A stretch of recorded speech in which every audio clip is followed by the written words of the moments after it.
Olá, estou aqui mais uma vez, nesse caso com mais uma desmontagem de produto, mas isso aqui foi meio improvisado, porque é um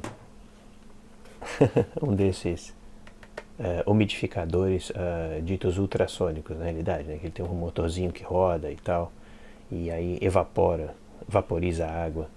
Mas isso aqui foi bastante meio improvisado, porque eu ia simplesmente desmontar, tirar o cabo e fazer. Não estava contando com muita coisa, mas eu me espantei com a complexidade do bicho. Dentro tem até microcontrolador, para você ter uma ideia. Então eu resolvi dar uma olhadinha dentro dele, fazer esse filminho, para também mostrar os efeitos da água, de água extremamente salina na eletrônica. O bichinho já viu dias melhores. Mas é isso aí, vamos dar uma olhadinha rapidinha nesse umidificador da Hunter Douglas. Bom, tá aí a vista principal do bichinho. Nada terrivelmente interessante. Aqui é o reservatório principal, né? Aqui tem os controles frontais, controle simples rotativo, com a chave liga-desliga, e é um controle linear. Você nota, dá para se notar pelo tato que não é uma chave, enfim, é um potenciômetro. Enfim, alguns controlezinhos aqui, um botão de desinalização, umas luzes espia, e essa daqui é tampada com fita isolante, porque, obviamente, né, marketing hoje em dia tudo tem a ver com LED azul. Depois que criaram LED azul comercial, de maneira comercial, tudo quanto é produto tem que ter um LED azul. Então, no final das contas, esse LED aqui, a gente colocou essa fitinha isolante na frente, porque esse LED iluminava o quarto inteiro. É inacreditável como é que o marketing pode pensar que um produto, para ser usado à noite, tem que iluminar, tem que ter uma luz azul extremamente forte. Mas, enfim, é a tendência, creio que, atual. Mas, bom, enfim. Aqui, então, está o reservatório. Aqui está parece um respirador de navio, provavelmente uma ventilação aqui. E aqui é uma coisa interessante desse aspecto. O reservatório tinha um imã bastante forte, que encaixava aqui. Então isso aqui na realidade era uma chavinha. Quando o tanque estava ausente, o sistema todo parava. Então dava uma certa proteção aí para a água não acabar e o motor rodar a seco, digamos assim. Mas enfim, essa é a parte superior aí do bichinho. Tá aqui a parte inferior. Aqui na realidade com uma ventilação aqui, básica. Aqui interessante, uma lâmpada ultravioleta. Isso a gente sabia, compramos justamente pelo fato de que ele tem uma certa purificação da água que entra aqui. Então a lâmpada violeta matava aí uns germes. Infelizmente a lâmpada violeta está pifada. E eu não faço a menor ideia de há quanto tempo. Então é possível que a gente tenha usado isso por um tempo sem ter purificação.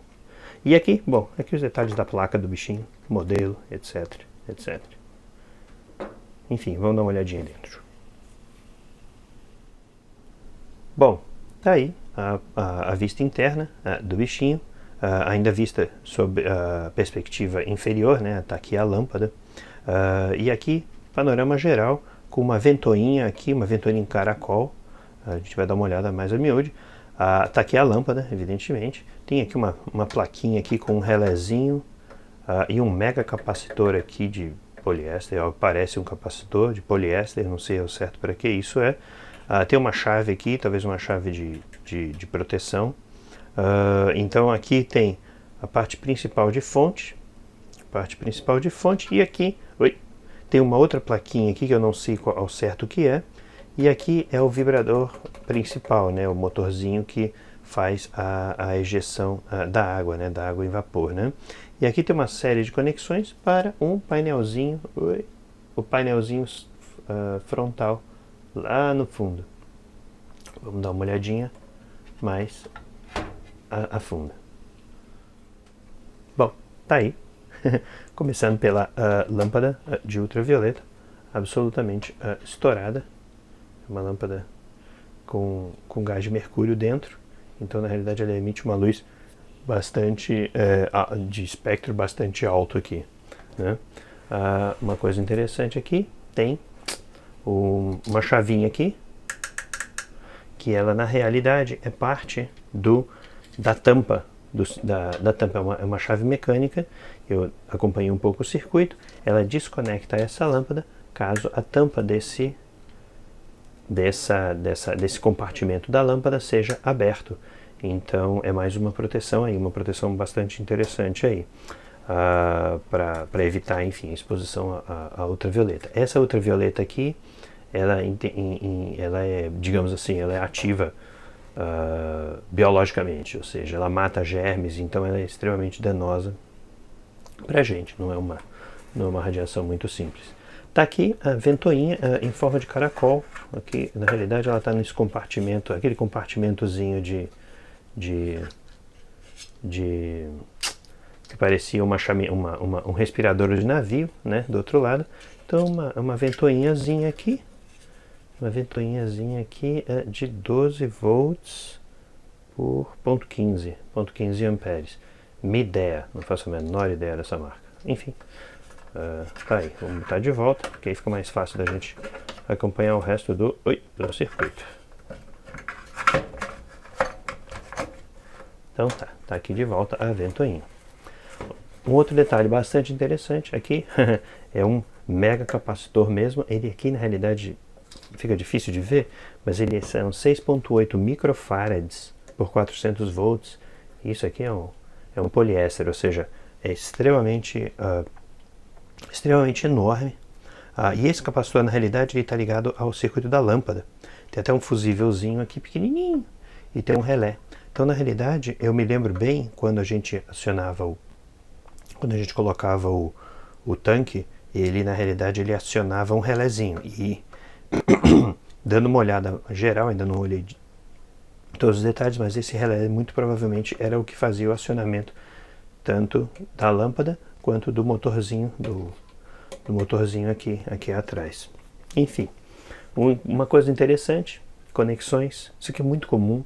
As conexões são sempre crimpadas, elas são raramente soldadas. Talvez um requerimento moderno, ou talvez seja por realmente ser mais rápido você crimpar uma conexão do que soldá-la, porque a solda pode depender do do usuário, né? A pessoa, digamos, a prática da pessoa que está montando o circuito pode não ser tão prático assim. Talvez isso aqui seja a montagem mais final, né? Do produto. As placas já foram soldadas, as plaquinhas. Então, o pessoal, na realidade, a parte final, provavelmente os operadores é mais fácil você ter operadores que simplesmente façam a crimpagem aqui. Então, todo o circuito de entrada, esse aqui, por exemplo, é o fio de entrada, né? Todo o circuito de entrada é crimpado. Toda a fiação mais de alta potência aqui.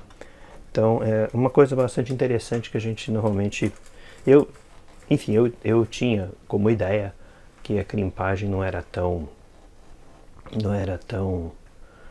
robusta assim, mas pelo jeito deve ser talvez a prática ou ou talvez a velocidade, não sei. Enfim, tá aí a vista principal do motorzinho. Dá para notar que tem muita corrosão, na realidade muitos sedimentos acumulados aqui, porque a água aqui ela é muito sedimentada, ela tem muito sais, né? Então dá para ver aqui, tem uma tampinha. Essa tampinha que a gente vai tirar, porque tem uma plaquinha embaixo. Mas você nota que tem óbvia corrosão aqui no topo, né? Essa corrosão aqui, na realidade, é mais ou menos típica, porque esse equipamento opera em altíssima umidade, digamos assim, né? Aí tá aqui a fonte de alimentação. Deixa eu só chegar esse carinha para cá, para não me atrapalhar muito. Tá aqui a fonte de alimentação principal do circuito, do aparelho, a fonte da parte de baixa tensão aqui, né? E a gente vai dar uma olhada mais por cima, mas no panorama geral você tem bastante acumulação de resíduos aqui, inclusive o parafuso está até um pouco enferrujado aqui do regulador principal, do transistor chaveador principal, mas é uma fonte chaveada absolutamente padrão, um capacitor praticamente sem marca aqui, que é o capacitor tanque principal, um fusívelzinho aqui, um choquezinho aqui de filtro no final, enfim, e aqui o transformador, obviamente, o transformador principal da fonte de alimentação. Um detalhe interessante, a gente vai dar uma olhada, o silkscreen na realidade revela absolutamente todos os detalhes da fonte, então é bastante conveniente no sentido de que você sabe quais são as tensões de saída. Ela sai uma tensão de 3.4 volts, provavelmente para o sisteminha para o microcontrolador, e sai 12 volts para a ventoinha a ventoinha que a gente viu antes, a ventoinha em caracol. Mas é isso aí, essa aqui é a parte principal. E tem também como eu comentei, 3.3 volts, está um pouco aí tortinha, mas essa daqui na realidade os cabos estão na frente, uma série de cabos, que incrível para um equipamento tão simples como esse. Tá aqui, eu não sei se vai dar para ver, tá aqui o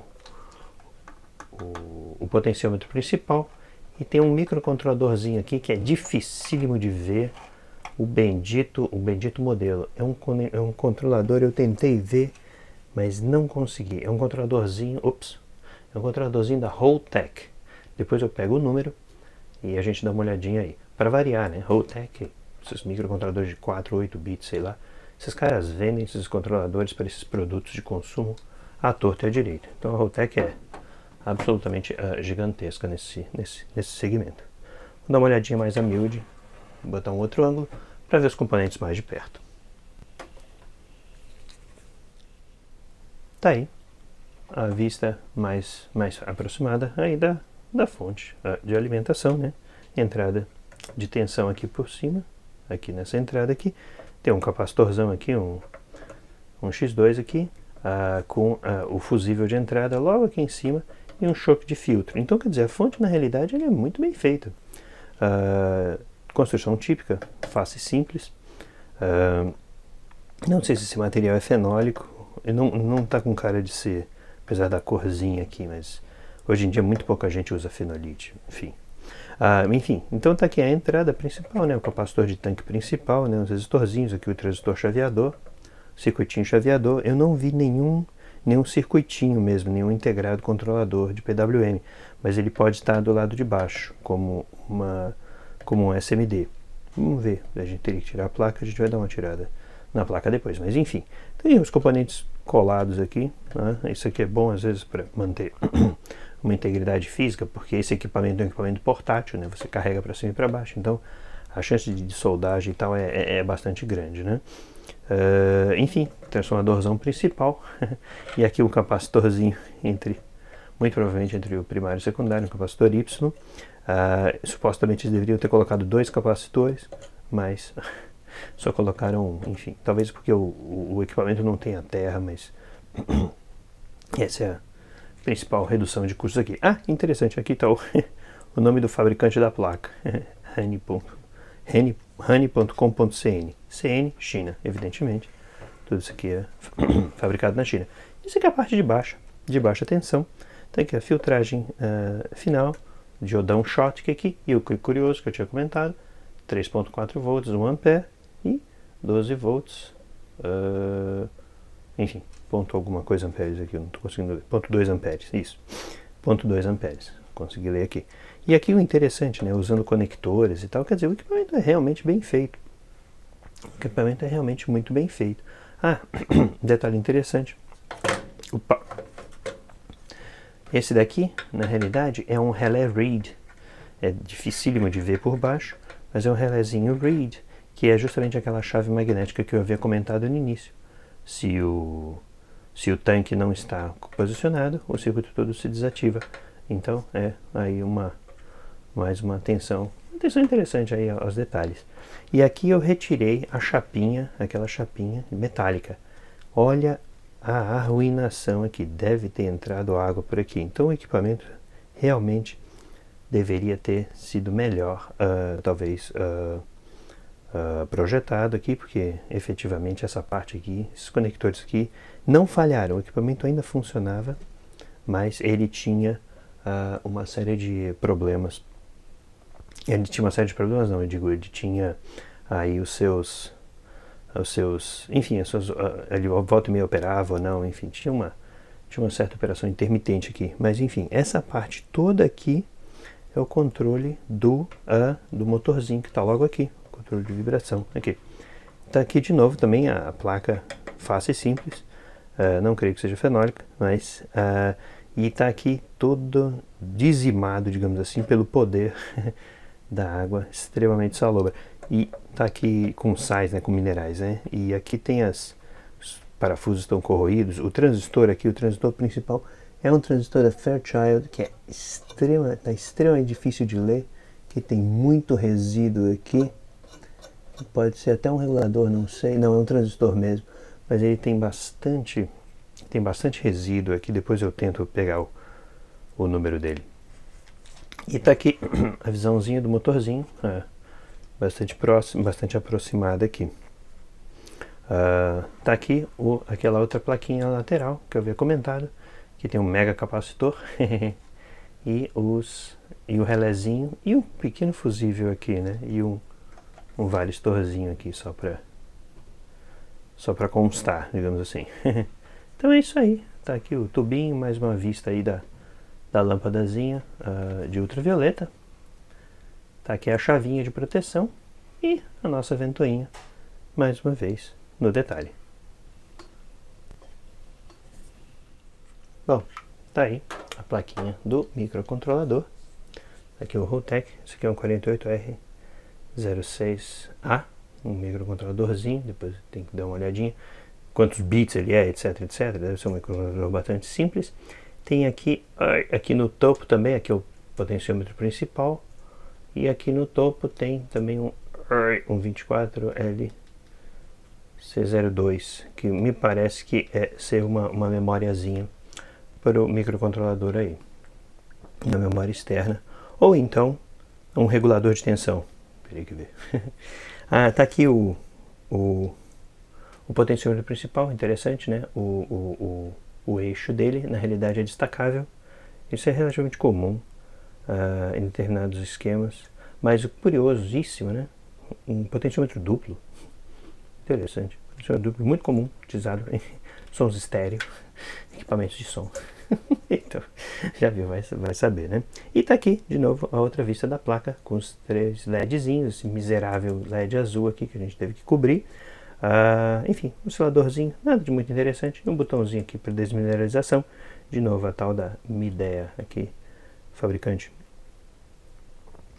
que estava no ventiladorzinho, mas tá aí, essa é a plaquinha do microcontrolador. E tá aqui uma outra plaquinha que eu havia comentado também. Opa, não sei se vai dar para ver muito bem. Isso aqui é o relézinho Reed, a chavezinha magnética aí para a proteção do circuito. Bom, tá aí a parte posterior da fonte de alimentação. Aqui muito bem isolado aqui, com certa diferencial aqui para os isoladores ópticos, né? Um corte aqui para aumentar a distância. Aqui, muito provavelmente, a divisão também do transformador principal. Enfim, e a placa bastante bem feita aqui, com uma certa... aumenta aqui uma soldagem aqui para aumentar a capacidade de corrente de determinadas trilhas, enfim. Interessante todo o silkscreen, né, falando inclusive das tensões aqui, né, o modelinho da fonte, quer dizer, tudo bem bem explicitado aqui, ajuda pra caramba se você tivesse que fazer, enfim, troca das partes, etc, etc. Mas nenhum controlador aqui, então muito provavelmente o controlador principal é aquele bichão TO220 do outro lado. Um detalhe interessante que eu não tinha reparado, tem um varistor aqui envolto em torno de uma proteçãozinha aqui, porque os varistores em geral, quando acontece uma sobretensão, eles têm a tendência a se romper, e aí essa proteçãozinha que ajuda a não destruir muito o restante do circuito, né? Quer dizer, as peças não ficam voando, as partes do varistor não ficam voando por aí. Mas enfim, parte posterior da plaquinha de fonte de alimentação. Nada muito que se vê, mas bem feita. Tá aí mais uma vista da plaquinha do controlador do motor. Isso aqui eu consegui enxergar, um Fairchild, um BU400, um transistor absolutamente comum aí, tá? Esses mega capacitores aqui, e um detalhe interessantíssimo, esse fio acabou de quebrar, ou seja, a integridade física dos fios aqui foi bastante comprometida. Do outro lado da plaquinha, Até que não está tão mal. A plaquinha aqui até que não tá tão mal. Mas certamente essa corrosão toda, essa não corrosão, mas enfim, a acumulação aqui de sedimentos aqui nesses conectores certamente contribuiu para a operação mais ou menos errática aqui bem errática desse equipamento no final da vida útil dele. Então, idealmente, teria que ter sido um pouco melhor isolado, talvez. Ou talvez a gente usou ele errado, sei lá. Enfim. Bom, tá aqui, já tirei os parafusos. Essa partezinha do motorzinho de vibração. Aqui tá aqui os 4 parafusos principais, condição bastante precária, bastante porcarias aqui. Vamos tirar aqui o bichinho. Tá aqui como estava a parte posterior aqui, com muita acumulação de sedimento aqui e depois de um tempo ele começou a criar fungo também. Então, na realidade, o motor ele não gira, né? Mas ele vibra, que é como se fosse um diafragma aqui. Então vamos dar uma olhadinha. Eu achei que eu fosse ter uma visão um pouco melhor. Mas vamos dar uma olhadinha nesse lado de cá. Por isso que essa placa estava com bastante sedimento, porque eu imagino que tenha vedado, né? Ao longo dos anos, essa coisa toda tenha perdido um pouco da vedação, né? Tirando os 2 parafusinhos, vamos ver o motorzinho em si. Vamos ver se eu consigo tirar, né? O motorzinho... Ups! Só uma tampinha. Interessante. Então tá, né? Eu nunca tinha visto um motorzinho desse de perto. Tem um invólucro de borracha aqui em torno dele. Uma coisa. E isso aqui, na realidade, é um famosíssimo buzzer. Eu nunca sabia que esse cara era um buzzer. Então, no final das contas, é nada mais do que um amplificador de áudio. É um amplificador de áudio que vibra a água a uma determinada frequência. Tá aí. Esse aqui é o diafragma do buzzer. E, obviamente, que a montagem mecânica num equipamento desses é tudo, né? Como dá pra ver, o vazamento aqui, até que não deve ter vazado tanto, a ver pelo estado aqui, dessa parte que estava dentro da arruela, mas efetivamente eu não... efetivamente vazou um pouco, mas enfim, aparentemente segurou razoavelmente bem ao longo dos anos. Tá aí. Eu realmente não sabia que era um buzzer. Aprendi uma coisa nova hoje. Muito legal. Esse aí é o nosso Hunter Douglas. Bom, é isso aí. Espero que vocês tenham gostado. Aí, me dá uma olhadinha rápida num equipamento que aparentemente seria tão simples, mas que se mostrou razoavelmente complexo. É isso aí. Até a próxima.